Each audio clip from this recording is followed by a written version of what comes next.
Even een terugkoppeling naar waar gaat het hier vandaag over. Het gaat hier vandaag over periurbane voedsellandschappen, of ook wel landbouwparken genoemd. Een concept dat ondertussen meer en meer in heel Europa ingang vindt, onder heel verschillende namen. Soms wordt het een eetbaar park genoemd, soms een landbouwpark, soms een ruraal park, stadsakker en dergelijke meer. Maar het gaat eigenlijk steeds over hetzelfde fenomeen. Het gaat over een planningsconcept waarbij we eigenlijk proberen de open ruimte te gaan extra beschermen. Een stukje open ruimte dat bijzonder multifunctioneel is en waarbij de landbouwer de belangrijkste beheerder is.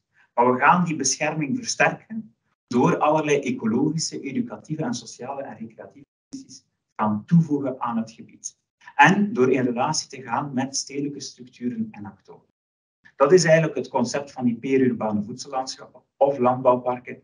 In deze presentatie en in deze sessie gaan we de twee woorden als synoniemen.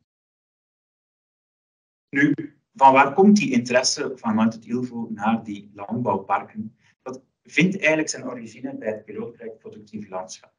Een project van ILVO in samenwerking met Team Vlaams Bouwmeester en diverse andere actoren, waarbij eigenlijk toen een oproep is gedaan binnen Vlaanderen naar innovatieve ideeën over de rol van landbouw en over de ruimtelijk ontwerp van landbouw. Daar kwam onder meer vanuit de stad Oostende het idee om een stukje park, een nieuw stukje park, een park van de 21e eeuw, aan Oostende toe te voegen. Een park waarbij eigenlijk de voedselproductie behouden blijft, maar waarbij er recreatieve functies worden aan toegevoegd, zoals ook ecologische functies. Dat project is toen geselecteerd geweest als een van de pilootprojecten en was voor ons eigenlijk een verkenning van het concept van landbouwparken, samen ook met het pilootproject in Maasmechelen. En eigenlijk sindsdien is die interesse vanuit het ILVO naar die landbouwparken en voedsellandschappen alleen maar gegroeid. Een volgende stap voor ons was daarbij de quickscan van landbouwparken in Europa, in samenwerking met de Universiteit Gent en in opdracht van het departement Omgeving. Waarbij dat we 40 landbouwparken geselecteerd hebben doorheen heel Europa, om daar eigenlijk te kijken naar commons, naar gedeelde succesfactoren, maar ook gedeelde barrières in de ontwikkeling van landbouwparken. Dit is een selectie van 40, maar er zijn er ondertussen nog heel veel meer. Je zou bijna kunnen zeggen dat landbouwparken als paddenstoelen uit de grond schieten doorheen heel Europa. Maar wat hebben we gezien? We hebben gezien dat er eigenlijk een heel grote diversiteit is aan die landbouwparken. Als u elk van die 40 landbouwparken met elkaar zou vergelijken, dan zou je al zien dat er een enorme diversiteit is aan onder meer de grootte en dergelijke meer. Maar ik ga daar straks wat verder op ingaan. Verder hebben wij ook wel een aantal gemeenschappelijke succesfactoren van landbouwparken en dat planningsconcept gezien. Naar aanleiding van die studie en naar aanleiding van die pilootprojecten is er toen ook de programmawerking binnen het Open Ruimteplatform Voedsellandschappen opgestart. Een samenwerking tussen heel wat verschillende overheidsadministraties om net die voedsellandschappen in Vlaanderen verder ingang te doen. En het was in 2020 of 2021, dat zal ongeveer op de grens zijn, dat we gevraagd werden vanuit de Commissie Landbouw om een insteek te geven naar wat zou er eigenlijk kunnen onderzocht worden of wat zou er kunnen bezocht worden om de relatie tussen stad en landbouw verder te onderzoeken. Wat zijn mogelijk interessante insteken voor het Vlaamse beleid rond de relatie tussen stad en landbouw? Het is vanuit die vraag dat wij dan als ILVO 2 missiethema's naar voren hebben geschoven. Een eerste missiethema was de stedelijke voedselstrategie, als een soort instrument om voedselproductie en consumptie op de agenda te zetten. En een tweede om net ook heel specifiek te gaan inzoomen op het brede spectrum aan periurbane voedsellandschappen. Om net die diversiteit, waar ik daar net over gesproken heb in die studie voor het departement Omgeving, om die aan bod te laten komen en om de commissie te laten kennismaken met het planconcept van landbouwparken of voedsellandschappen. Vandaag gaan we eigenlijk inzoomen op dat tweede missiethema. Maar om die 2 missiethema's goed en boeiend te kunnen maken, hebben wij toen 2 steden gekozen. Montpellier en Barcelona, omdat die elkaar heel mooi aanvullen op zowel missiethema 1 als missiethema 2. Montpellier is een stad die al heel wat traditie heeft in de stedelijke voedselstrategie en wat koploper is in het Milan Urban Food Pact. Maar daarnaast is bijvoorbeeld ook in Barcelona een stedelijke voedselstrategie in opmaak. Maar goed, iets meer over die diversiteit aan periurbane voedsellandschappen die wij in de buitenlandse zending aan bod hebben laten. Ik heb al gezegd, er is een hele brede waaier aan landbouwparken. Dat is ook de insteek waarom we 3 verschillende landbouwparken in de buitenlandse zending zijn gaan bezoeken. Enerzijds het agripark Masnouguet in Montpellier, het agripark Mas Mirabeau ook in Montpellier en het agripark El Baix, Llobregat El Baix in Barcelona. Die zijn heel verschillend. Die gaan van heel stedelijke parken, zoals het Masnouguet, die eigenlijk aan de stadsrand van Montpellier ligt, tot eerder, wat je zou kunnen zeggen, landelijke landbouwparken, op ongeveer 15 kilometer van de stad van Montpellier. Daarnaast ook een diversiteit aan de grootte, de oppervlakte van die landbouwparken. We zijn onder meer naar een van de grootste landbouwparken van Europa gegaan, het Agripark del Baix Llobregat, wat 3300 hectare bevat, maar daarnaast ook een wat je zou een heel klein landbouwpark kunnen noemen, het Agripark Masnouguet, van slechts 18 hectare. Terug met de bedoeling om de commissie de diversiteit en de brede waaier aan landbouwparken mee te geven. En tenslotte, of niet tenslotte, maar onder meer ook een grote waaier aan op welk soort gronden dat die landbouwparken gerealiseerd worden. Het Mas Mirabeau bijvoorbeeld is een landbouwpark in Montpellier dat uitsluitend uit publieke gronden bestaat. En waarbij dat ook publieke gronden die aangekocht zijn in de tijd om er een stortplaats van te maken, maar waar dat lokale bewoners zich in opstand hebben gezet en daarin tegen verzet in gegaan zijn. En waarbij nu die gronden die ooit bedoeld waren als stortplaats, nu gebruikt worden om een agripark rond agri-ecologie te ontwikkelen. Bovendien met middelen uit een lokaal compensatiefonds voor de aanleg van een autostrade. Anderzijds ook agriparken die veel meer werken met private gronden, zoals het Agripark del Baix Llobregat, waar daar heel veel van de landbouwers vandaag nog eigenaar zijn van hun grond. En tenslotte ook een brede waaier aan het soort landbouwactiviteiten en het soort verdienmodellen die in die landbouwparken worden opgezet. Zowel korte keten als produceren voor de wereldmarkt. En daarin bovendien ook de diversiteit binnen zo'n landbouwpark aan bod laten brengen. Daarvoor zijn we ook naar Parc Agri del Baix Llobregat gegaan, waar zowel korte keteninitiatieven worden ontwikkeld, als waar er nog altijd artichokkenteelt is voor de wereldmarkt, maar waar er ook wordt nagedacht over hybride systemen. Zo heeft het landbouwpark, El Agri del Baix Llobregat, onder meer een hal op de lokale groothandel net naast de stad, waar erbij dus een soort hybride systeem komt van korte keten van Llobregat in die grote groothandel, waar er eigenlijk voedsel van over de hele wereld. Het is dus vanuit die insteek dat we de commissie rondgeleid hebben naar verschillende landbouwparken. Vandaag hebben we het geluk dat Pauline Perrin, onderzoekster aan INRAE, dat wil zeggen de Franse tegenhanger van het ILVO, bij ons aanwezig is in het kader van een doctoraatsverdediging. Zij zal u vandaag ook nog even meenemen naar Montpellier en u een stukje de geschiedenis van de herontdekking van landbouw nabij de stad in Montpellier uitleggen en u een overzicht bieden van de verschillende landbouwparken die er in Montpellier aanwezig zijn. Pauline Perrin is onderzoekster aan het INRAE en zij trekt daar het label Agri-Cité, letterlijk landbouw en stad. En zij leidt daar een team die dus heel specifiek inzoomt op de rol van stadsplanning voor voedselproductie. Zij zal in het Frans spreken. Heeft u vragen, zet die gerust in de chat. Ook nadien kan u vragen aan haar stellen. Die mag u gerust dan in het Nederlands stellen. Die zullen wij voor u. Avec ça, Colline, c'est un grand honneur de vous présenter ou vous introduire à notre partenaire flamand pour une présentation sur Montpellier. Merci beaucoup pour cette invitation. Je suis très heureuse d'avoir l'occasion de discuter avec vous des suites de la mission que vous avez effectuée à Montpellier.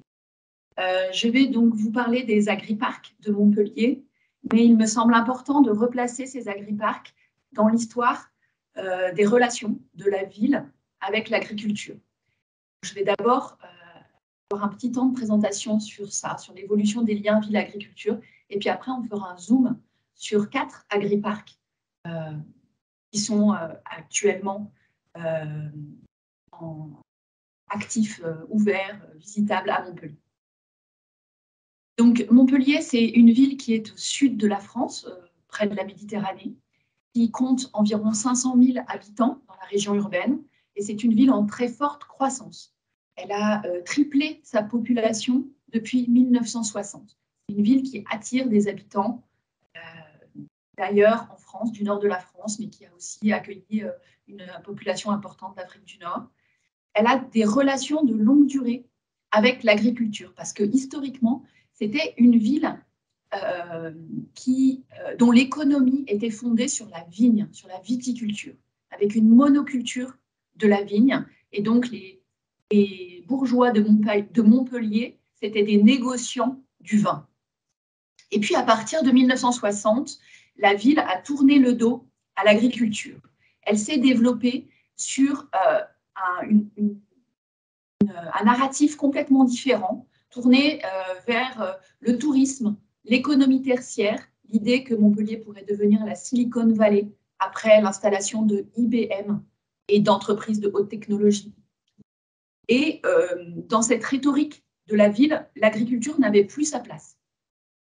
Il fallait une croissance urbaine fondée sur une économie high-tech, et cela s'est fait en termes d'urbanisme. On a observé un étalement urbain important de la ville principale de Montpellier et des villages périphériques dans les anciennes vignes, à un moment où la vigne était en crise. L'économie viticole ne fonctionnait pas. Depuis 2000, en revanche, on observe une reconnexion de la ville avec l'agriculture, d'abord parce qu'il y a eu la création d'une nouvelle autorité métropolitaine qui englobe 31 municipalités. Il n'y a pas seulement la ville de Montpellier, mais il y a aussi 30 villages autour qui forment la métropole de Montpellier. Et du coup, dans ces 30 petites communes autour de Montpellier, il y avait encore des espaces agricoles et naturels importants. Et donc, dans la conférence des maires, quand les maires se rencontrent, eh ben, les maires des communes périurbaines vont être intéressés pour parler d'agriculture.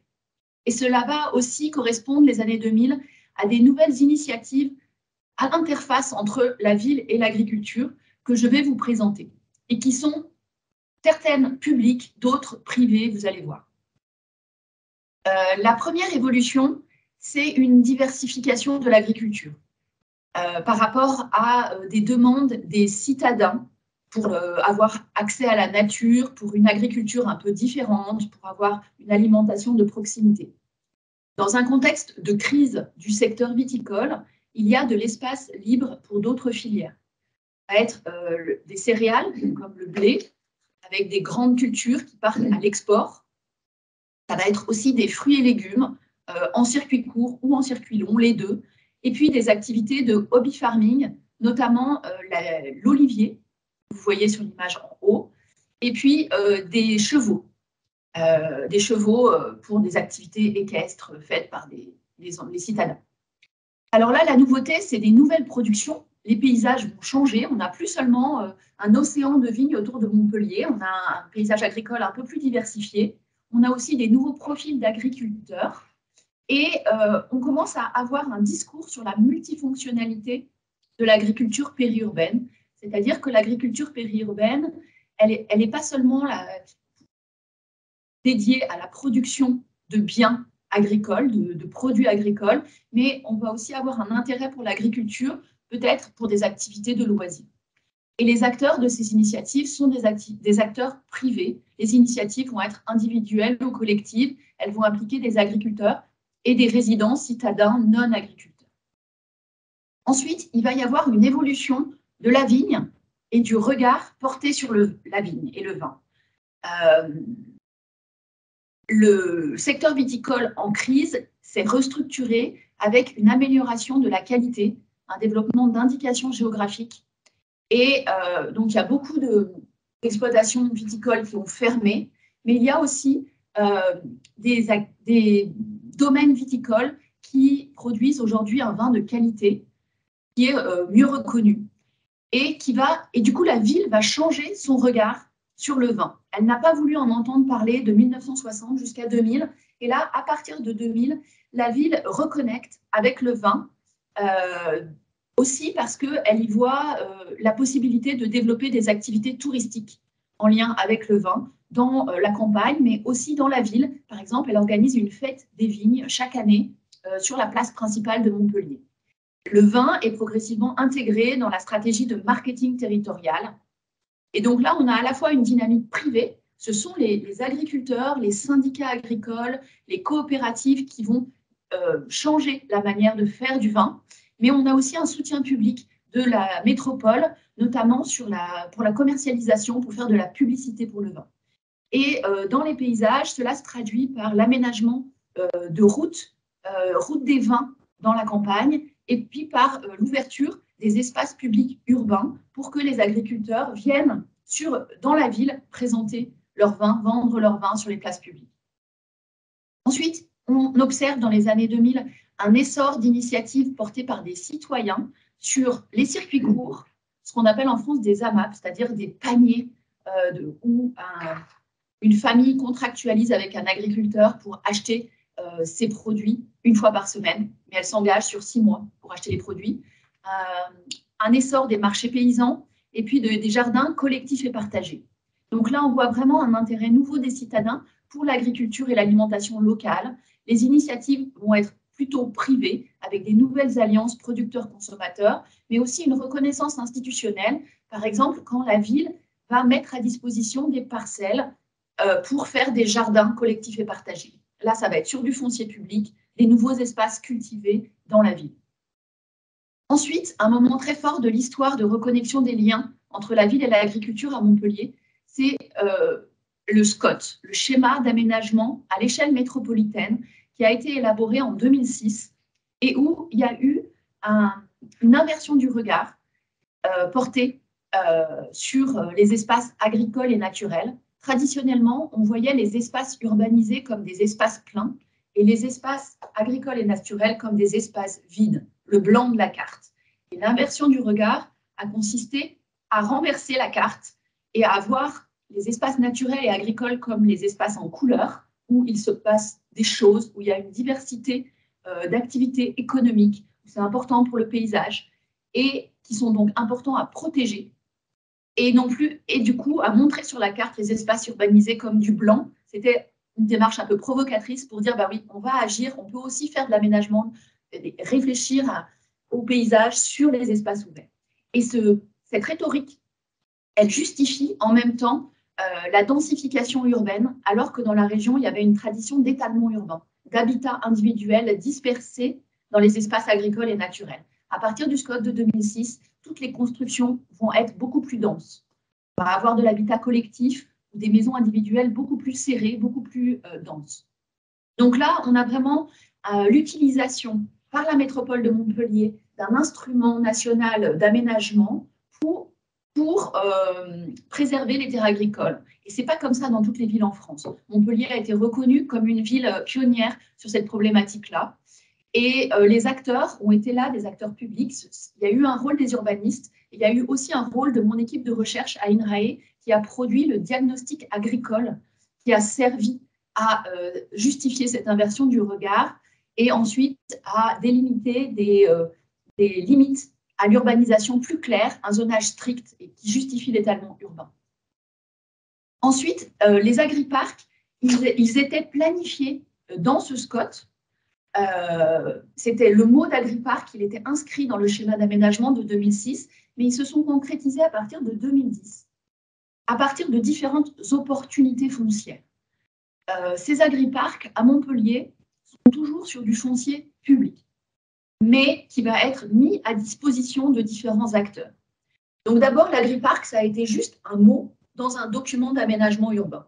Puis en 2010, il y a un agenda 21 qui est élaboré à l'échelle de la métropole, qui est l'occasion de réfléchir au concept d'agriparc.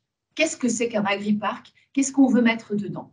Et donc là, l'idée a été d'en faire des lieux d'interface entre la ville et l'agriculture, où l'agriculture est conçue comme multifonctionnelle, parce qu'elle va produire des biens alimentaires, mais c'est aussi une production de paysages, un espace ouvert pour le loisir, pour des activités éducatives. Et donc, après cette formalisation du concept d'agriparc, il va être décliné dans différents exemples. Là, on a vraiment l'idée que l'agriculture, c'est une infrastructure verte pour la ville, au service de la ville. Et les acteurs qui vont être à l'initiative, là, c'est plutôt les acteurs publics dans une dynamique top-down, les urbanistes, la métropole, la ville, qui vont ensuite aller chercher des agriculteurs, des associations pour s'installer dans l'agriparc et le faire vivre, cet agriparc. Et ça va se décliner dans différents espaces, notamment dans des domaines, des anciens domaines viticoles qui étaient à vendre. Je vais revenir après sur les différents exemples d'agriparcs.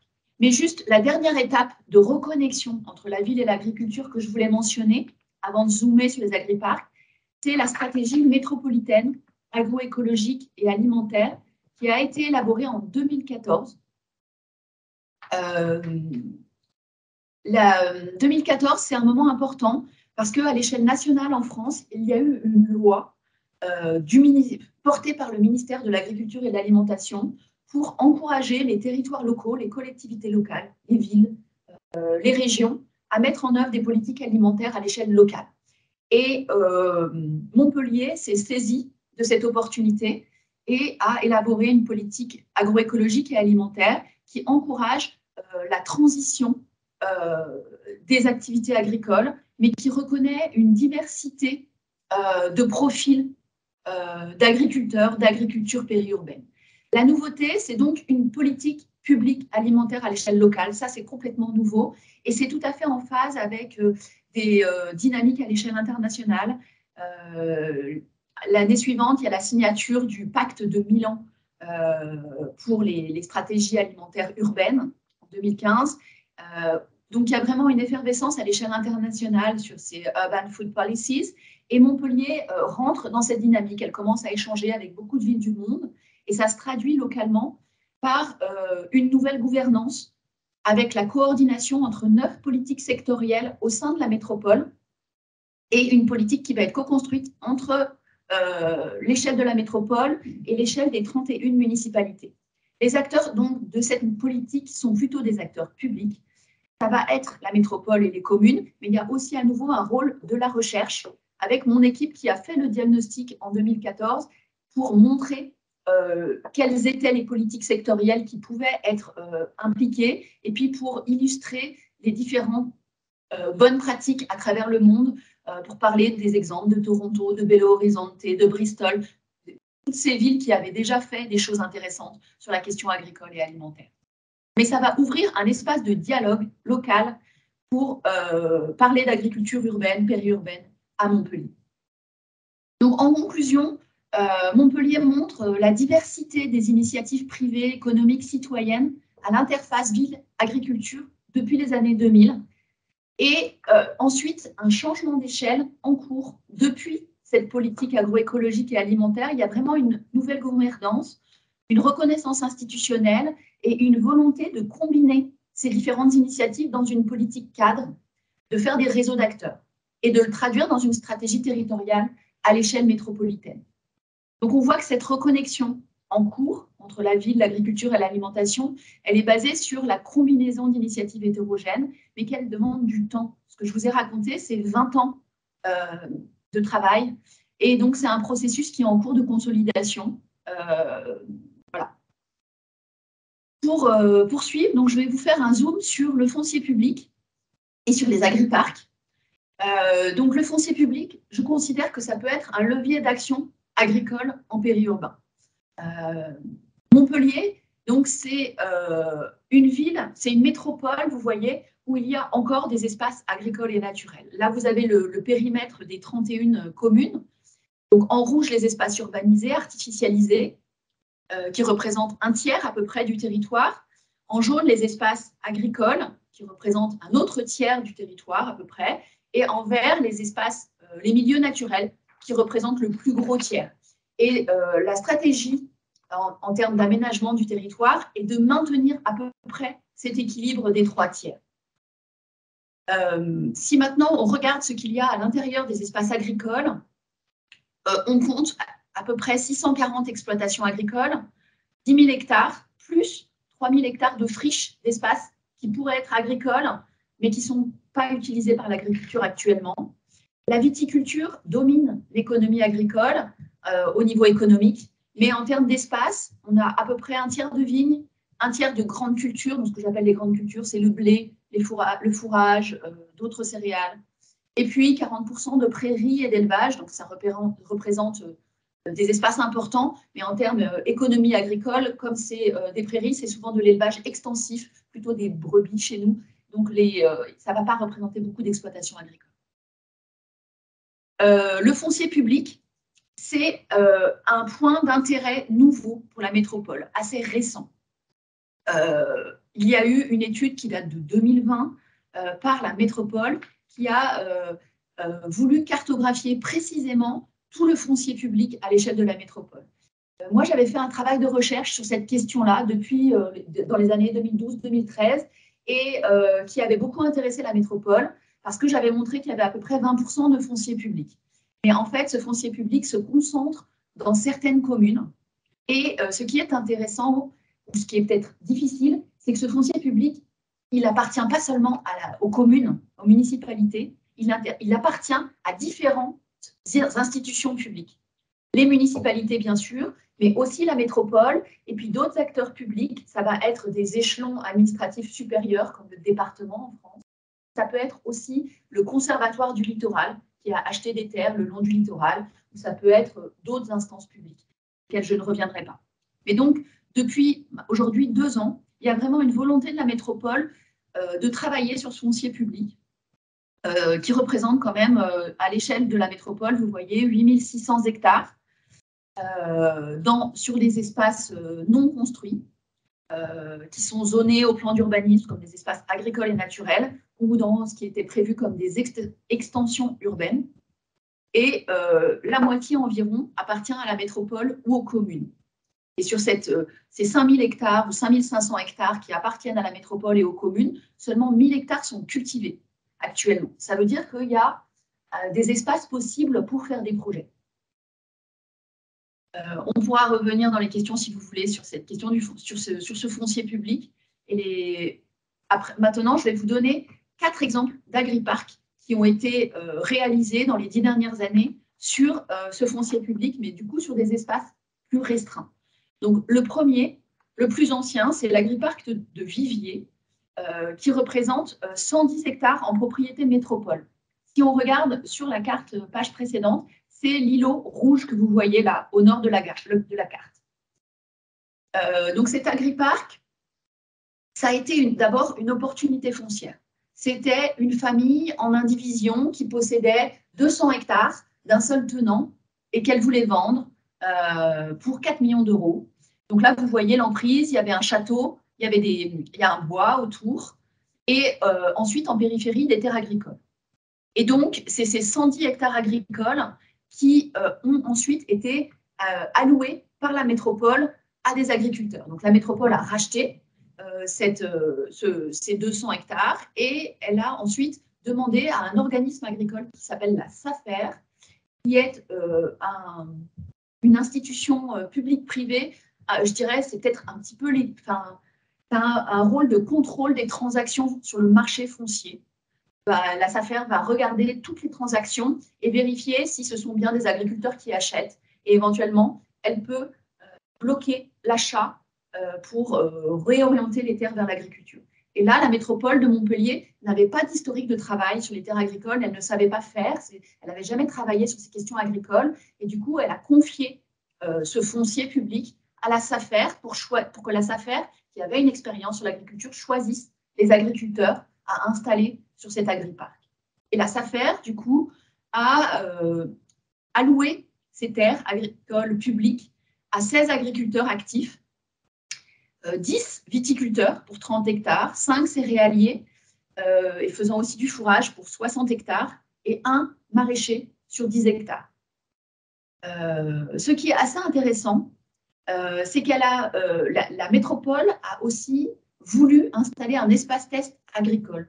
C'est quoi un espace test agricole? C'est un incubateur pour que des personnes qui voudraient essayer l'activité agricole puissent tester cette activité pendant jusqu'à 3 ans dans un cadre administratif et financier sécurisé où il y a une coopérative qui assure la gestion administrative et financière de l'activité. Et comme ça, l'agriculteur peut se concentrer sur les activités de production.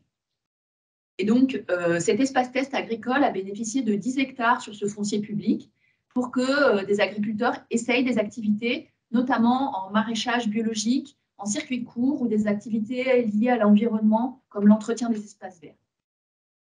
Et ce que moi, je trouve intéressant aussi dans cet agriparc, c'est que l'allocation des terres, en termes de nombre d'exploitations et de surface, gérée par la SAFER, elle représente très bien l'équilibre agricole local, les rapports de force entre filières agricoles, avec une domination des viticulteurs en nombre, et on retrouve à peu près ces 3/4 en surface entre les viticulteurs, les céréaliers et les autres cultures, et on a juste 10 hectares pour une agriculture alternative en circuit court et en bio, ce qui n'est pas beaucoup en termes de surface, mais qui correspond à peu près à l'emprise actuelle de ces mouvements dans l'espace autour de Montpellier.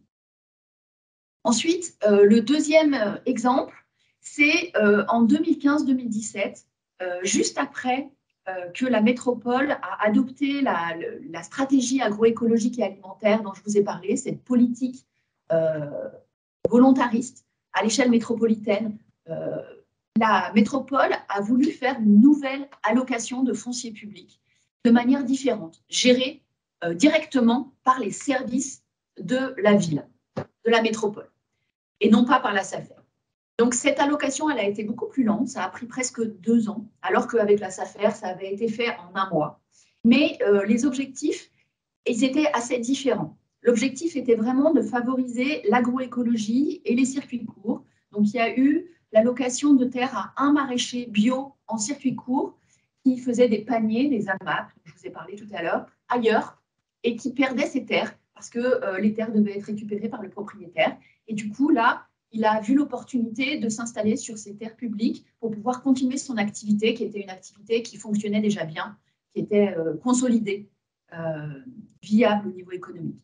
Et ensuite, 6 hectares ont été aussi attribués à un groupe de 6 personnes qui ont créé une ferme collective multifonctionnelle.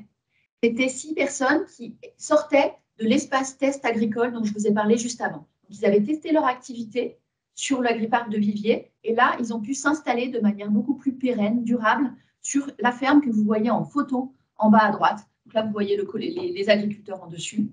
Et donc, sur cette ferme, il y a une diversité d'activités agricoles avec des légumes, du petit élevage de poules, de l'accueil pédagogique, notamment l'accueil pour des enfants pendant les vacances, et puis une activité de traiteur où ils font des repas, où ils ont un service où ils offrent des repas pour des événements culturels, par exemple.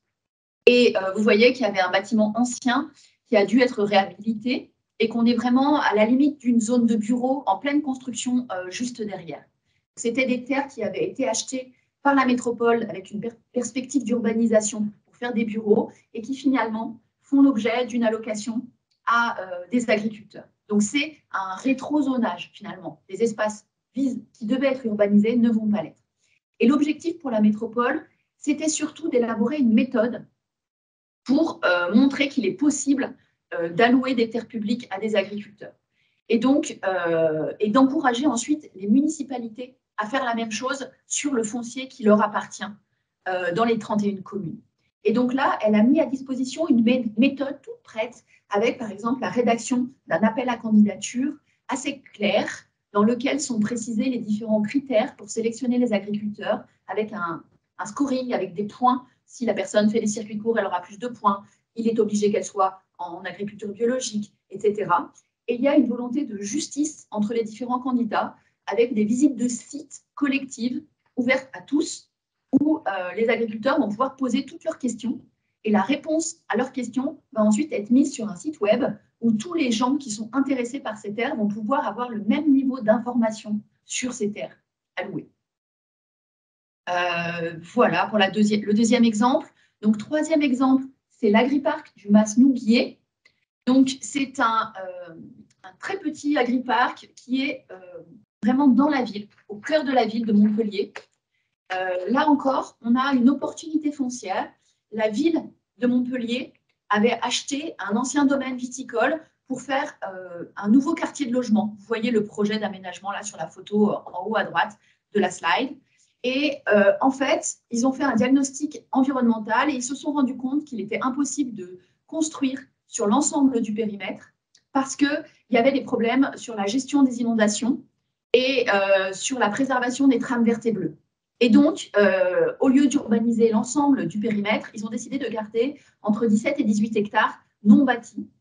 Et au lieu de faire juste un espace vert, comme cet espace était déjà en vigne, parce que c'était un ancien domaine viticole, ils ont décidé de garder des vignes, considérées aujourd'hui comme un patrimoine qui est important pour l'image de Montpellier, et de créer du coup, pas seulement un espace vert, mais un agriparc. Donc un agriparc où il va y avoir de la production agricole, mais qui va être aussi ouvert pour des activités de loisirs, de détente, d'éducation. Et ça, c'est la première étape en 2007. Et puis après, petit à petit, vont se greffer sur cet agriparc des nouvelles fonctions. En 2010, il y a une fonction d'insertion sociale. Des terres vont être confiées à un établissement de services et d'aide par le travail. C'est un établissement qui s'occupe de la réinsertion de personnes en situation de handicap par le travail, et notamment par l'agriculture. Et donc là, ça va être c'est cet établissement qui gère les vignes aujourd'hui. Alors qu'en 2007, les vignes, elles étaient confiées à un agriculteur. Aujourd'hui, c'est donc un groupe de personnes en situation de handicap qui vont entretenir les vignes. Et puis, en 2015, après donc la création de cette politique agroécologique et alimentaire, il y a eu le développement de nouvelles activités agricoles sur le site, avec du maraîchage en permaculture, en lien avec une association très engagée qui s'appelle Habitat et Humanisme, qui est liée à Pierre Rabhi, vous en avez entendu parler. Et puis, il y a création de jardins partagés, qu'on a pu visiter quand la délégation flamande est venue à Montpellier. Ces jardins partagés sont ouverts aux habitants des nouveaux quartiers urbains qui ont été construits à proximité. Et puis, le vieux bâtiment, le vieux château qui était au centre de ce domaine viticole et qui était en ruine, a été entièrement rénové et confié aussi à l'ESAT, à l'établissement de services et d'aide par le travail. Et donc, c'est là que nous avons pu manger avec la délégation flamande. Et même les serveurs dans le restaurant sont des personnes en situation de handicap. Donc, il y a vraiment une volonté d'ouvrir le site et de faire communiquer les différents publics autour de cette activité qui est l'agriculture et l'alimentation. Le dernier exemple, le quatrième agriparc que je voulais vous présenter, c'est l'agro-écopole de Mirabeau. Donc là, on est sur des surfaces plus importantes, 220 hectares, et on est aussi plus loin de Montpellier, comme l'a dit Jeroen. On est à une quinzaine de kilomètres sur une commune de Fabrègues. Là encore, c'est un ancien domaine viticole. Mais ce qui est intéressant, c'est que pourquoi c'est devenu un agriparc? C'est parce qu'il y a eu une lutte citoyenne contre une déchetterie. Contre cet agriparc, ce domaine viticole devait être acheté par la métropole pour faire une décharge qui serve pour toute la métropole. Et évidemment, les habitants de la municipalité n'étaient pas d'accord et la municipalité non plus. Donc, il y a eu des pétitions signées par plus de 1000 personnes qui luttaient contre la décharge et qui ont dit, voilà, à la place de cette décharge, nous, on veut vous proposer un projet agricole. Et donc, la commune de Fabrègues, la municipalité où est situé ce domaine viticole, a réussi à acheter les terres de ce domaine viticole en utilisant l'argent issu de la compensation environnementale pour la biodiversité. Comme il y avait la construction d'une nouvelle autoroute à côté et d'une ligne de chemin de fer, il y avait de l'argent pour acheter du foncier, pour préserver les espèces qui allaient être menacées par les nouvelles infrastructures de transport. Et cet argent a servi à acquérir le domaine viticole par la municipalité. Et ensuite, donc ça c'était à peu près 1 million d'euros, et après, il y a eu un projet d'agro-écopole qui a été construit, qui est allé chercher des subventions publiques différentes, à l'échelle de la métropole, de la région, du ministère. Et donc là, c'est presque 8 millions qui ont été réunis par des subventions pour développer le projet d'agro-écopole. Pourquoi autant d'argent? Notamment parce qu'il y avait la réhabilitation d'un vieux bâtiment qui faisait plus de 2000 mètres carrés et que donc ça coûtait très cher la réhabilitation du bâtiment. Ce projet, il est vraiment centré sur la reconquête de la biodiversité et il est piloté par une association qui s'appelle le CEN, le Conservatoire des espaces naturels d'Occitanie. Vous voyez, c'est écrit en haut ici. Parce que c'est cet organisme qui est le garant de la reconquête de la biodiversité sur le site dans le cadre de la politique de compensation. Et donc, ce qui est intéressant, c'est que cette reconquête de la biodiversité, elle va passer par des liens avec la recherche, de l'expérimentation. Elle va être compatible avec des activités culturelles et pédagogiques qui vont venir sur le site pour comprendre comment fonctionne la reconquête de cette biodiversité, mais elle va être aussi compatible avec des activités agricoles et avec une diversité d'activités agricoles, notamment le maintien de la vigne et du maraîchage. Il y a un développement aussi du maraîchage en insertion sociale avec des personnes qui sont pas en situation de handicap, mais plutôt des personnes très marginalisées qui sortent de prison ou avec des passés d'addiction à des drogues. Il y a aussi des activités agricoles diversifiées, de l'arboriculture, avec des pistaches, des grenades, de l'apiculture pour faire du miel, et puis de l'élevage diversifié, des chèvres, des brebis, des poules pondeuses et des porcs en plein air. Et donc, c'est cette diversité agricole qui va aussi contribuer à la dynamique du site. En conclusion, ce que j'ai essayé de vous montrer, c'est qu'à Montpellier, les agriparcs, c'est d'abord l'histoire de l'achat public d'anciens domaines viticoles en friche, qui vont ensuite servir à encourager la diversification de l'agriculture, la reconnexion avec la ville, à travers un référentiel de multifonctionnalité. Et on va avoir différentes époques. Ces agriparcs vont refléter différentes époques des politiques urbaines, différentes modalités de gestion par l'acteur public, soit à travers la SAFER, soit en direct, soit à travers une association qui gère la biodiversité. On va voir cette évolution aussi dans le choix des agriculteurs. D'abord, des agriculteurs qui représentent bien l'agriculture locale, puis des agriculteurs plus alternatifs dans les différents projets plus récents. Mais on va toujours combiner une agriculture professionnelle et non professionnelle. Et la justification de l'argent public va aussi sur les fonctions d'aide à l'insertion sociale, de loisirs, d'éducation. Et il va y avoir des dispositifs d'aide à l'installation qui vont démarrer sur ces sites-là, mais qui ont un objectif d'essaimage en dehors des agriparcs, pour que les gens qui commencent dans cet agriparc puissent ensuite développer des exploitations privées en dehors, dans le territoire. Je vous remercie. Un très grand merci, Pauline. Juste une petite question. Est-ce que tu peux juste bouger et un peu aller à droite parce qu'apparemment, on a un problème de caméra. Et du coup, notre public ne l'avait pas vu parce qu'ils ont regardé. Mais comme ça, ils voient au moins toi pour le débat. Désolé. Et merci pour contextualiser pour nous la retrouvaille des agriparcs à Montpellier, de le mettre dans un contexte et de le mettre dans l'histoire de 20 ans. Ça me fait penser qu'on a encore toute une histoire devant nous ici en Flandre et de aussi s'approprier ce que ça peut être pour nous, le territoire flamand, le concept d'agriparc. Et c'est pour ça qu'on voudrait aussi revenir sur qu'est-ce qu'on va ramener à la maison. Wat nemen wij mee naar huis? Wat zijn de succesfactoren die voor ons heel belangrijk geweest zijn of die wij ontdekt hebben tijdens ons bezoek in Montpellier en Barcelona? Ja, goedemiddag ook van mijn kant aan iedereen. Misschien even duidelijk, de succesfactoren zijn inderdaad gebaseerd op ons bezoek maar even hoe op basis van het onderzoek dat in het verleden al gebeurd is, waar dat we dus die 40 parken vergeleken hebben en waar dat we dus op basis daarvan een aantal succesfactoren onderscheiden hebben.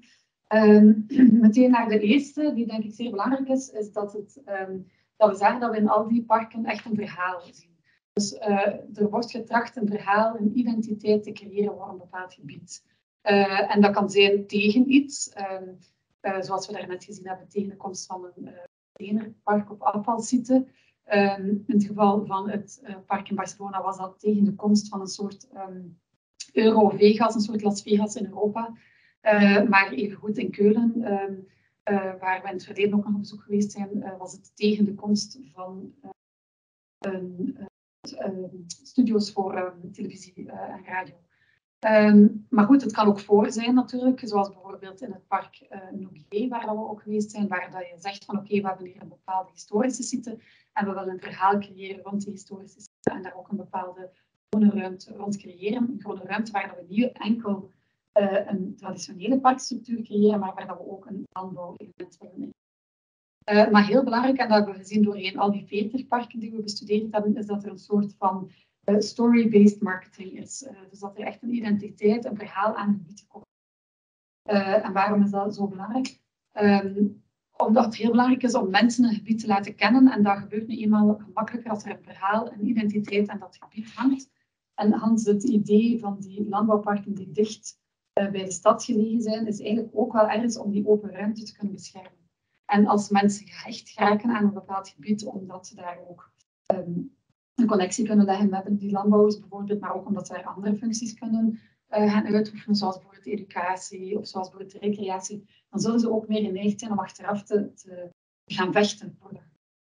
Zoals dat we gezien hebben in de verhalen van parken die ontstaan zijn tegen iets, zijn mensen die eigenlijk een open gebied open willen houden. Dus dat is zeker een eerste succesfactor, is dat we een verhaal en identiteit nodig hebben. Een tweede sluit daarbij aan, en die is dan gericht op het feit hoe kunnen we dan zo'n verhaal ook gaan tot leven brengen. En dat zien we in heel wat verhalen. Een sterke verhaal is dat we een goed landschapsontwerp gemaakt hebben. Dus dat we dat verhaal op een of andere manier ook kunnen visualiseren en beelden en plannen en zo verder. En het proces van het maken van een landschapsontwerp zorgt er ook voor dat eigenlijk de conflicterende belangen die in zo'n gebied zitten, want die zijn er overal natuurlijk, omdat we zo dicht bij een stedelijke omgeving zitten vaak, zijn er heel wat claims op dat gebied. Dat is in Vlaanderen zo, maar dat is in die andere landen zeker ook het geval. En het maken van zo'n landschapsontwerp zorgt er wel voor dat je die conflicterende belangen echt moet gaan benoemen. En dat je dan ook op zoek moet naar oplossingen voor hen. Oplossingen voor die belangen. En in het ideaal geval wordt zo'n landschapsontwerp dan ook op een participatieve manier gemaakt met de verschillende stakeholders die aanwezig zijn in dat gebied en de verschillende belangen die leven. Bijvoorbeeld waar we geweest zijn in Nogier, daar zagen we zeker ook een conflict tussen enerzijds de wijngaarden die er nog waren en die moesten gerestaureerd worden voor een stuk, maar ook het gebruik van de lokale bevolking daar als een gewoon park en die dat ook niet wilden verliezen aan enkel landbouw. Dus er moest gezocht worden naar een soort van functionaliteit. De volgende succesfactor gaat op het feit dat het ideaal is wanneer zo'n landbouwpark ingebed wordt in een grotere visie op landbouw en op ruimte voor landbouw. Als Colleen eigenlijk toegelicht heeft, zitten we hier met die parken in een traditie van 20 jaar, waarbij opeenvolgende stappen ook genomen zijn in het uitwerken van een beleidsvisie, zowel op ruimte als op landbouw en de combinatie van die twee. In Frankrijk, zoals dat we gezien hebben, zit dat zeer sterk in die agro-ecologische sfeer, waarbij dat er dus een strategie en een agro-ecologische strategie opgemaakt is voor dat gebied. In Spanje, waar we ook geweest zijn, zit die visie eerder op het familiale en het kleinschalige en het behoud daarvan en het openhouden van, of het beschikbaar houden van landbouwgrond voor hen. In Duitsland, in Keulen, waar we nog geweest zijn, was het echt op het inbedden van dat gebied in de groene gordel. Dus daar ging het echt om het openhouden van die open ruimte als visie waarop men. Dus het is belangrijk om die beleidsvisie te hebben, omdat je dan ook beleidsinstrumenten gericht kan inzetten om die visie te gaan implementeren. Dus zoals Colleen denk ik ook duidelijk toegelicht heeft en op een gegeven moment geprobeerd om die verschillende parken die men daar ontwikkeld heeft, om aan de hand van die parken die visie die men heeft op dat landbouwgebied te gaan verwezenlijken. Dan kan je ook nadenken, bijvoorbeeld als je beschikt over publieke gronden, kan je die dan ook gebruiken als een beleidsinstrument om je eigen beleid te proberen. Dus ik denk dat dat heel belangrijk is om een overkoepelend idee te hebben van waar willen we naartoe met die periurbane landbouw en hoe kan een landbouwpark daar dan toe bijdragen. Een volgende, ik ga er redelijk snel door, zodat er straks nog ruimte is voor vragen van jullie kant. Eens we die dan hebben, is het ook inderdaad interessant om ruimtelijke instrumenten in te zetten om dat te kunnen realiseren. En ook daar zien we heel wat verschillende voorbeelden.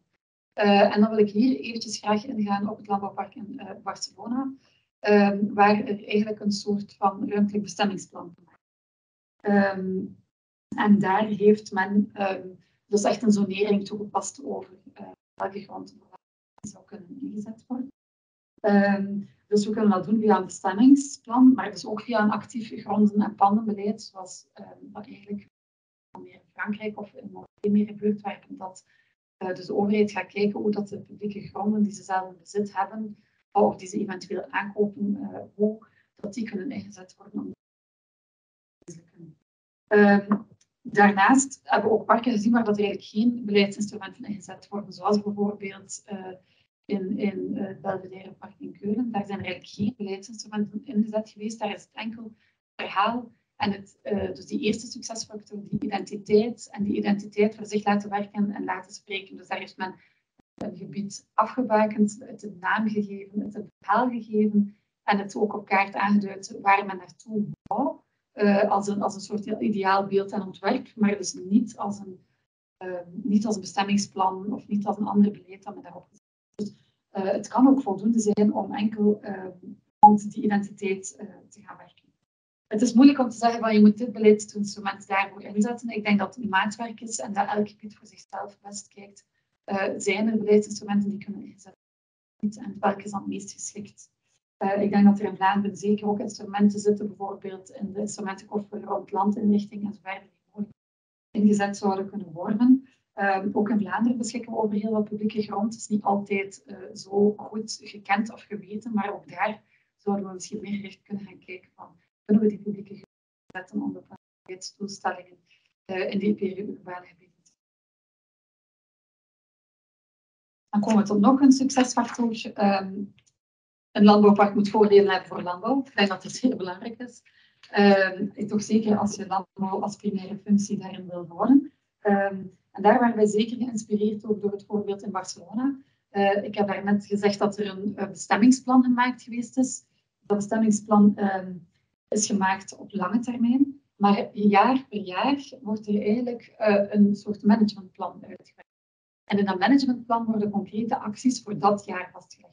En die worden vastgelegd door het bestuursorgaan. En dat is ook heel belangrijk om daar mee te geven. Dat bestuursorgaan daar bestaat uit private en publieke actoren samen. En dat die beiden een gelijke inbreng hebben en een gelijke stem. Dus als er beslissingen moeten genomen worden, hebben zij een evenwaardige stem in die beslissingen. En met private actoren bedoel ik hier dan effectief de landbouw van dat gebied. Dus zij hebben daar die structuur waarbij dat die samen in dat bestuursorgaan zitten. En dat er dan jaarlijks een managementplan uitgetekend en gestemd en geïmplementeerd wordt. En in dat managementplan zitten heel vaak acties echt vanuit de landbouw, die interessant zijn voor de landbouw en belangrijk zijn. Bijvoorbeeld, er was daar een probleem met moedskoperij, dus het stelen van de oogst. En dat is een van de eerste acties die daar dan geïmplementeerd geweest is, om daar een soort van bewakingsfirma te installeren. Vanuit het oog houden dat probleem. En de jaren nadien is het dan ook onder andere gaan over irrigatie en waterbeheer, problemen, dat denk ik zeker. Maar dus het idee dat er voordelen zijn voor die landbouwers daar en dat ze daar zelf mee kunnen beslissen, is heel belangrijk. Ja, en dan is natuurlijk moeilijk. Het is altijd dan natuurlijk een balanceren tussen het beschermen van en ontwikkelen kansen voor de landbouw. En daar kom je dan natuurlijk op dat spanningsveld tussen de sector als een geheel, de landbouwsector als een geheel en de individuele landbouw. En dat spanningsveld hebben we zeker op het terrein ook gevoeld toen we op zoek gingen bij een landbouwparken in Barcelona. Ik zal mezelf wat nader verklaren. Eigenlijk als landbouwsector is het denk ik heel belangrijk dat die open ruimte, in het geval van Barcelona 3000 hectare, echt vlak bij de stad, dat die kan gevrijwaard worden, zodanig dat daar in de toekomst aan voedselproductie kan blijven gedaan. Individuele landbouwers, en dan worden daar ook een aantal keuzes genomen. Hè. Zoals ik daarnet gezegd heb, is dat in het kader van het Spaanse voorbeeld, zeker ook naar familiale landbouw, kleinschalige landbouw, is de keuze van het beleid om die daar eigenlijk een plaats te kunnen geven. Als je dan als individuele landbouwer plots veel grootschaliger wil worden, of daar toch bepaalde constructies wil zetten in dat stadspark, in die rand, waar dat eigenlijk gekozen is om dat niet te doen, dan kom je natuurlijk in een soort conflict tussen de individuele ontwikkeling van de landbouwer, die hij voor ogen heeft en die hij graag wil gerealiseerd zien, en eigenlijk de keuzes die men maakt voor de sector als geheel. Dus daar zien we wel dat daar moeilijkheden kunnen ontstaan. Maar het is natuurlijk zo, als je ervoor kiest om een landbouwpark te organiseren waar de landbouw de drager is, dat er natuurlijk wel ontwikkelingskansen moeten zijn. En dat sluit aan bij een volgende moeilijkheid die we gezien hebben, waar we zien dat de landbouwers zelf soms het unieke van een situatie niet meer echt beseffen. Waar de landbouwers bekommerd zijn om allezelfde bekommernissen als landbouwers hier hebben. Hè. Een tekort aan lage prijs, waardoor het heel moeilijk is om daar te kunnen blijven functioneren en zo verder. Maar zij beseffen dan eigenlijk niet dat mocht dat park er niet geweest zijn, dat zij daar al lang niet meer zouden geweest zijn. Dus nu zitten zij daar in een park met voorwaarden en met moeilijkheden. Maar veel van die moeilijkheden zijn wel de moeilijkheden die wij hier ook dagelijks horen van landbouwers, milieudruk en regelgeving daar rond, lage prijzen en dingen die daarmee te maken hebben. Dus die niet per definitie eigen zijn aan het park. Want dan was de landbouwer een beetje aan het klagen en gaf hij ook aan van oké, ze hebben het weer goed gedaan voor de grond, maar niet voor de landbouwer als mens. Maar natuurlijk, als die grond en die open ruimte daar niet meer geweest, ja, dan was die landbouwer er ook niet meer. Dus dat is een balanceren en dat is een moeilijkheid daartussen. Zo, daarbij heb ik denk ik in een notendop gegaan door een aantal bedenkingen die wij gemaakt hebben op basis van ons bezoek daar. Maar graag reactie op die grote boterham die we nu gegeven hebben. Dus als er vragen zijn, stel ze gerust. Je kan ze denk ik misschien handigst via chat stellen en dan nemen we wel op. Of als er iemand is die echt graag wil spreken, dan kan dat.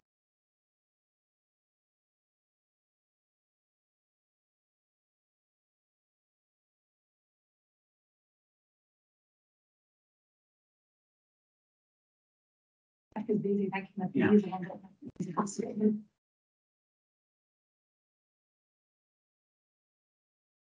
Ja, over de perimeters, dat is een moeilijke, hè? En dat hebben wij ook gemerkt. Dat is, en die verschillende parken nemen daar ook verschillende strategieën in. Sommigen baken een echt af, zoals dat we gedaan hebben, zoals dat we zien in Barcelona, waar dat er echt een bestemmingsplan gemaakt is, dus dat er echt een lijn op een kaart gezet is. En bijvoorbeeld in Keulen was dat veel meer een idee voor een gebied, zonder dat dat op kaart afgebakend werd. Want we weten inderdaad allemaal, zodra je lijnen op kaart zet. Ja, klopt. En in Keulen bijvoorbeeld, om daarop in te pikken, daar wordt ook gekeken om nu nog verder uitbreiding te zoeken. Dus eigenlijk verder te gaan dan puur die specifieke stadsrand, maar eigenlijk het park verder uit te breiden. Waardoor dat perimeters misschien ook niet altijd vaststaand hoeven te zijn. Hè. Dus het is niet omdat er een perimeter nu wordt vastgezet, dat die daarom permanent of definitief is. Dat is iets wat daar alleszins heel erg op gezocht werd. De volgende vraag is voor collega's. Je vois une question, comment les agriparcs en France sont-ils soutenus par la politique agricole commune européenne? La réponse est ils ne sont pas soutenus par la politique agricole européenne. Ils sont soutenus par les autorités locales. C'est vraiment des initiatives d'aménagement à l'échelle locale, alors que la politique agricole commune va plutôt apporter des subventions aux agriculteurs en fonction de leur production. Donc, certains agriculteurs à l'intérieur de l'agriparc peuvent éventuellement obtenir des subventions européennes, mais comme n'importe quel autre agriculteur en dehors de l'agriparc. Ils ne vont pas avoir plus de subventions européennes parce qu'ils sont dans un agriparc et ça va dépendre des productions, bien sûr. Et la viticulture n'est pas subventionnée par la PAC du tout, le maraîchage presque pas non plus. Donc, concrètement, en fait, les agriculteurs des agriparcs n'obtiennent quasiment pas de financement. Une question aussi pour vous de la ville d'Ostende. Est-ce que vous êtes en train de penser aussi sur quelles sortes de pratiques peuvent se faire dans les agriparcs? Elle donne l'exemple qu'à Ostende, dans l'agriparc, ils ont dit il s'est limité à l'agriculture biologique. Elle dit ça limite aussi bien sûr la coopération avec les agriculteurs. Mais est-ce qu'il y a aussi un changement dans ces 20 ans que tu as été active? Je m'appelle que tu m'avais dit, le premier agriparc, on a fait un partage entre les activités. Tu peux nous dire quelque chose sur... Oui, bien sûr. Effectivement, le premier que j'ai présenté, là, les 110 hectares, il n'y a que 10 hectares en agriculture biologique. Il y a 100 hectares en agriculture conventionnelle. Et les 3 autres agriparcs que j'ai présentés sont tous 100% en agriculture biologique. Il y a vraiment une évolution. Ça n'a pas été simple au sein du premier agriparc au début, la coexistence entre différents agriculteurs avec des pratiques agricoles différentes. Et au départ, quand on faisait des entretiens, on avait des discours un petit peu contrastés, voire opposés. Et puis, avec le temps, ce qui est intéressant, c'est que les agriculteurs ont appris à se connaître comme des voisins et au lieu de voir comme une agriculture différente. Et du coup, il y a des liens nouveaux qui se sont créés entre eux. Et par exemple, un agriculteur qui était dans l'espace test agricole avec un projet de maraîchage biologique, quand il a eu fini les 3 ans dans l'incubateur, il cherchait des terres ailleurs pour pouvoir développer son activité en maraîchage biologique. Et c'est un viticulteur à côté, en agriculture conventionnelle, qui avait obtenu des terres sur l'agriparc aussi, qui lui a proposé de venir chez lui, dans une autre commune où il avait une parcelle de 2 hectares qui pouvait convenir pour démarrer l'activité en maraîchage biologique. Donc là, moi, je trouve ça très intéressant parce qu'on passe d'un discours un peu d'opposition à une interconnaissance où la personne va dire finalement, ce jeune, je le connais, il travaille bien, je l'ai vu travailler depuis 3 ans sur sa parcelle, je suis prêt à lui louer des terres chez moi, alors que ces terres, je ne pensais pas les louer, je pensais les garder, même si je n'en faisais rien, même si je ne les cultivais pas, je les gardais au cas où mes enfants ou voudraient les cultiver ou autre chose. Et là, il a été prêt à les louer à un jeune maraîcher. Donc, je pense que cette question des relations entre différents modèles agricoles ou différentes filières agricoles peut être intéressante à travailler au sein des agriparks. Er kwam hier ook een vraag over de link met landschapsparken en Vlaamse parken. In het ideale geval is die link er natuurlijk wel, hè, omdat er op zich in die gebieden die toch vrij groot zijn, heel veel landbouw aanwezig is. En dat we zouden moeten kijken naar een manier om dat te doen. Nu, voor zover ik het goed begrepen heb, zijn het vooral de nationale parken die vooral een focus op biodiversiteit hebben. Dus misschien is er daar minder mogelijkheid. Dus ik denk dat dat wel zeker moet bekeken worden. En voor zover dat ik het weet, dus bij de Vlaamse parken zijn er wel initiatieven waar dat ook op landbouw alvast nagedacht wordt. Ja, we kunnen er denk ik niet rond, als ik daarop mag aanvullen, dat binnen die landschapsparken landbouw vaak een heel groot aandeel inneemt. Hè. Dus in C zou je kunnen zeggen vanuit een conceptueel denken van ja, een aantal, op zijn minst een aantal van die landschapsparken vallen onder de noemer of onder iets gelijkaardig als een landbouwpark, zou je ook zo kunnen beschrijven. Maar, en ik denk een heel belangrijke maar daarin, is dat de invalshoek wel helemaal anders is.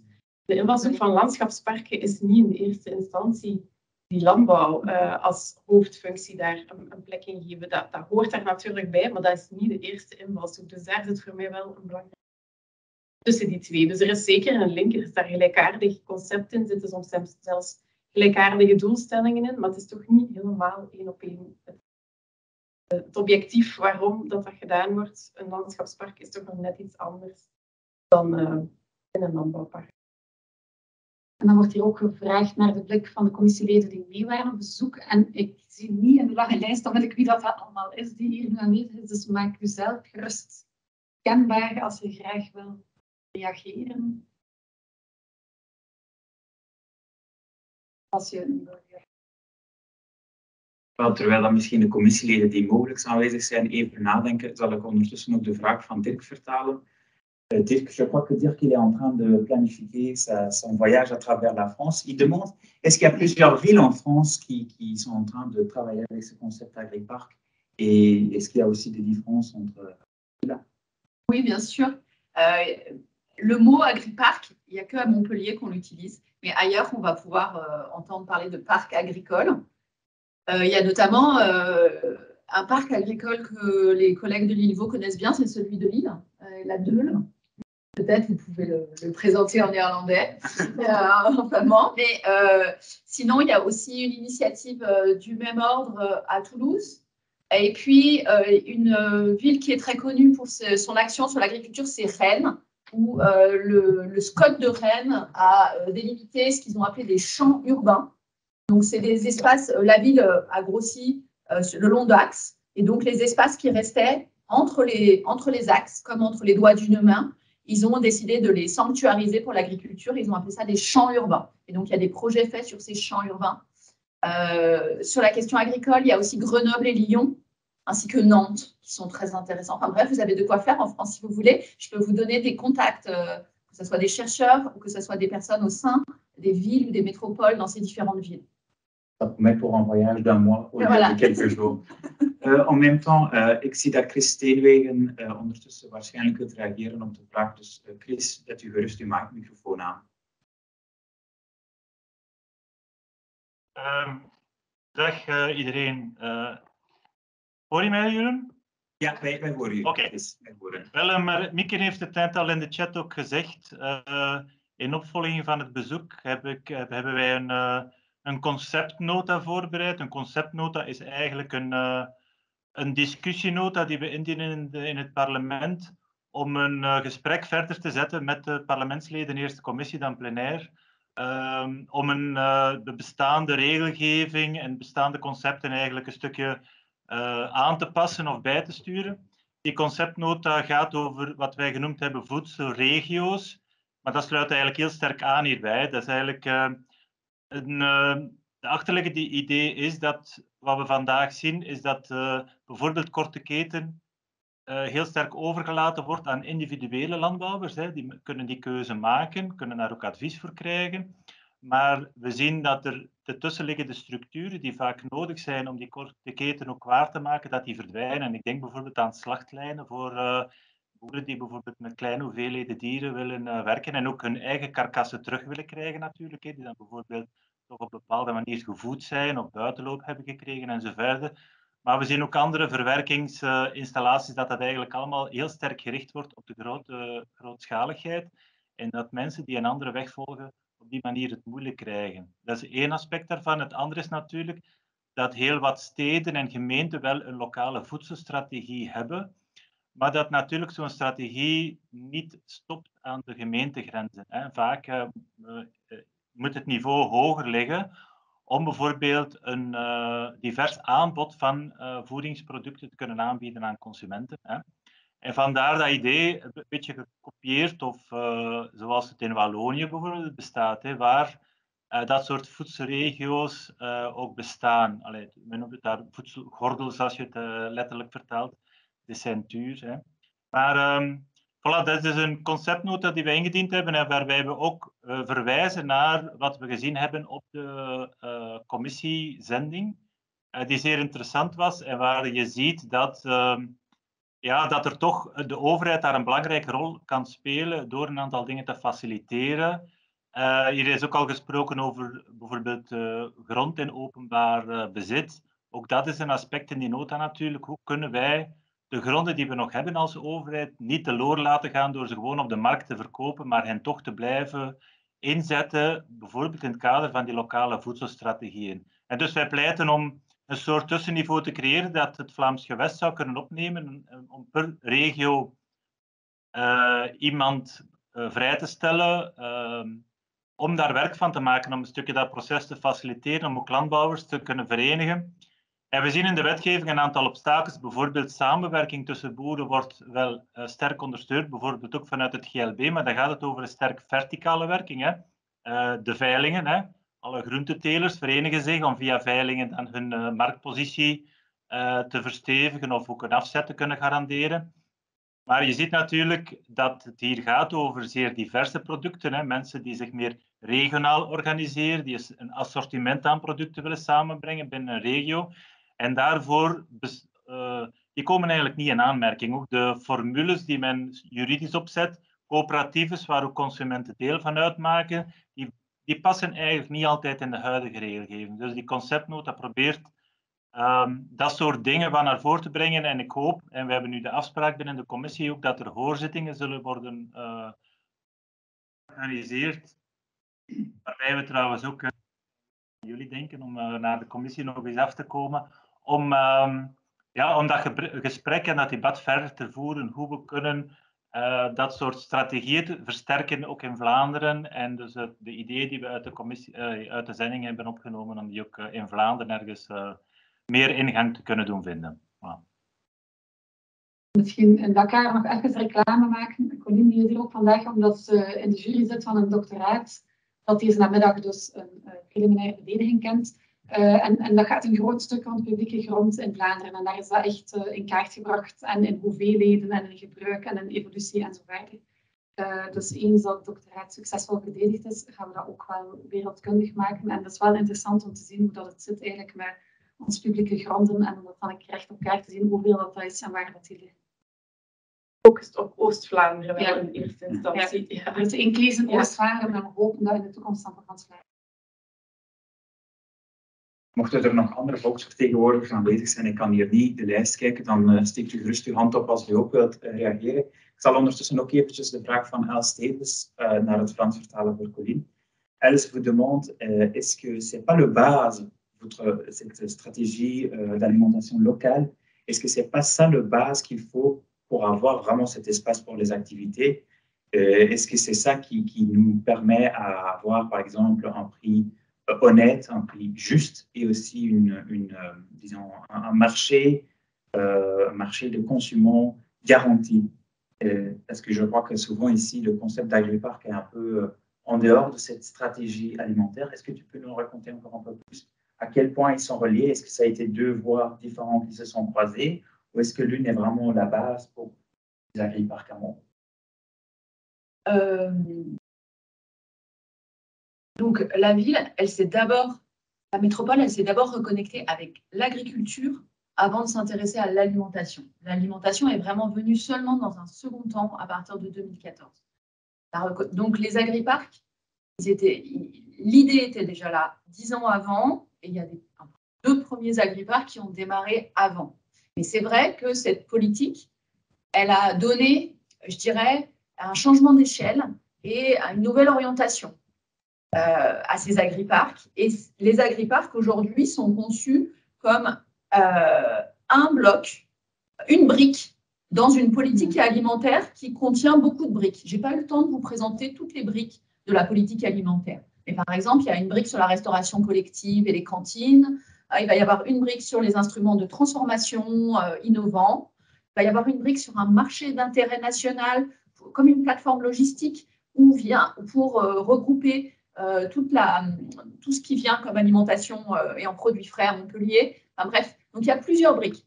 Et aujourd'hui, la politique agroécologique et alimentaire, elle ne parle plus tellement d'agriparc. Moi, j'ai gardé ce concept parce que c'était le concept des urbanistes à partir de 2006. Aujourd'hui, quand elle parle de ces espaces, elle parle de l'archipel des fermes nourricières et agroécologiques. Et c'est assez intéressant, en fait, parce que quand on parle d'un archipel, ça veut dire qu'il y a beaucoup d'îles.